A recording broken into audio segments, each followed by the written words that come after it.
So இந்த படத்துலேருந்து நாம் வந்து இப்போ பாட போகிற இந்த பாடல் ஆசையை காற்றுல தூது விட்டு அதில் வந்து நிறைய அந்த வித்தியாசமான இன்ஸ்ட்ருமெண்ட்ஸ்லாம் இருக்கும். ஸோ நம்ம எல்லாத்தையும் ப்ளே பண்ணி காட்ட முடியாட்டாலும் நீங்கள் இந்த சாஃப்ட்வேர் மூலமாக அந்த ஒரு சின்ன பீட்ஸு, ட்ரம் பீட்ஸு, அதை மட்டும் யூஸ் பண்ணப்பட்ட இன்ஸ்ட்ருமெண்ட்ஸ், வாத்தியங்கள் வந்து ரொம்ப பழமை வாய்ந்த வாத்தியங்கள். ஆமாம், அதோட எஃபெக்ட் நம்ம இதில் வரதுக்கான முயற்சி பண்ணலாம். என்ன இல்லை, தவறாக எடுத்துக்கிறதுக்கு ஒன்றுமே இல்லை. நீங்கள் வித்தியாசமாக ட்ரை பண்ணி கொண்டு வந்து ரசிகர்களை சந்தோஷப்படுத்துறீங்க.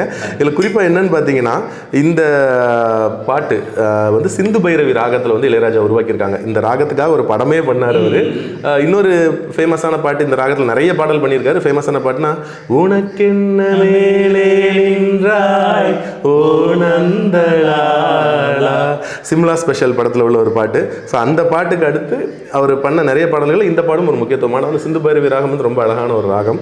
ஸோ அதில் உள்ள ஒரு பாடல். ஸோ ஸ்டார்ட் பண்ணலாமா? எஸ்பி சைலஜா அவருடைய குரலில், கங்கை அமரனோட வரிகளில், இளையராஜாவோட இசையில் வந்து காலத்தால் அழியாத ஒரு பாடல் பாட முயற்சிப்போம்.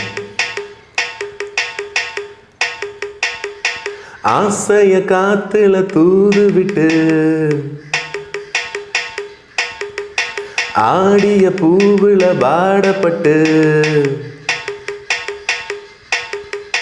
சேதிய கேட்டொரு ஜாட தொட்டு பாடுது பாட்டு ஒன்று, குயில் கேட்குது பாட்ட நின்று.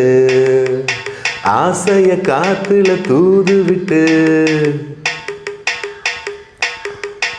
ஆடிய பூவுல வாடப்பட்டு, அப்புறம் கோரஸ் மாதிரி ஸ்டார்ட் ஆயிரும். வாசம் பூவாசம் வாலிப காலத்துமே